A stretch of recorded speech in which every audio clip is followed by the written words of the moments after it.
Oke, selamat pagi semuanya. Kita akan belajar tema 1, subtema 2, pembelajaran 3 untuk kelas 5. Nah, coba kita perhatikan gambarnya.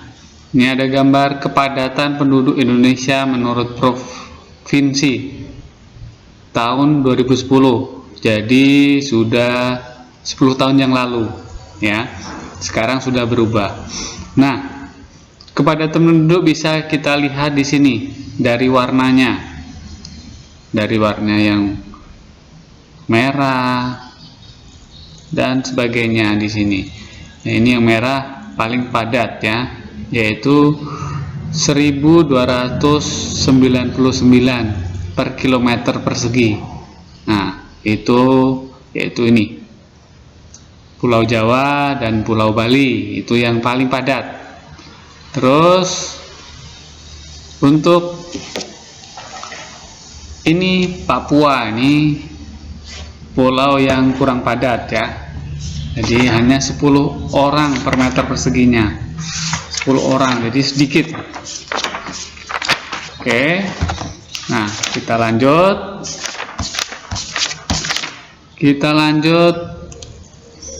Ada pertanyaan. Ya. Oke, yang pertama. Pulau manakah yang paling padat penduduknya? Jawabannya adalah Pulau Jawa dan Bali. Kita lihat di sini tadi. Nah, Jawa dan Bali ini yang paling padat. Terus yang kedua, yang paling sedikit tadi Bapak katakan Papua. Terus berapakah jumlah kepadatan penduduk Provinsi Lampung? 200 sampai 500 orang per kilometer persegi.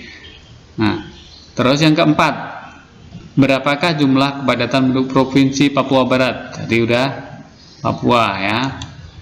Oke. Yang nomor 5. Nah, ini berapa jumlah kepadatan penduduk provinsi tempat tinggal kita, yaitu Babel, itu 90,64. Ini Bapak ambil dari Wikipedia ya, bisa kalian lihat. Nah, terus yang selanjutnya peta persebaran suku. Nah, ini di sini sudah kelihatan, dari warna-warnanya sudah kelihatan ya, persebaran suku. Oke.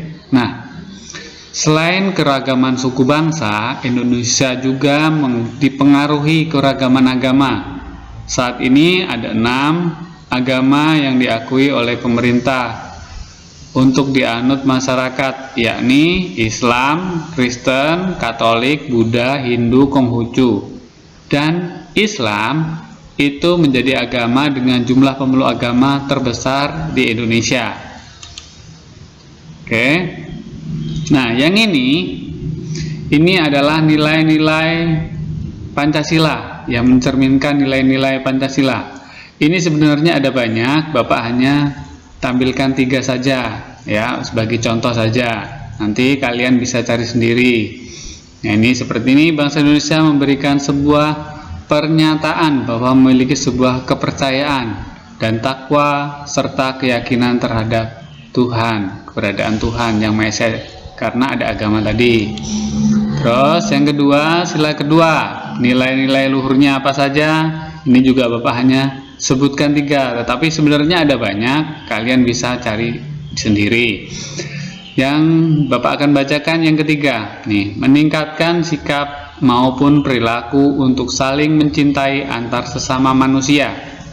Nah, terus lanjut, nilai-nilai dari sila ketiga ya. Nah, di sini saya Bapak akan bacakan yang terakhir. Memiliki kesanggupan untuk rela berkorban demi kepentingan bangsa dan negara saat dibutuhkan ya, membela negara. Nah, kalau kita membela negara dengan belajar bersungguh-sungguh, menjadi yang pintar dan sebagainya ya, menjadi warga negara yang baik, menjadi anak yang baik. Nah, sekarang sampai keempat Bapak akan bacakan yang kedua. Dengan mengambil sebuah keputusan tidak boleh memaksakan kehendak pada orang lain.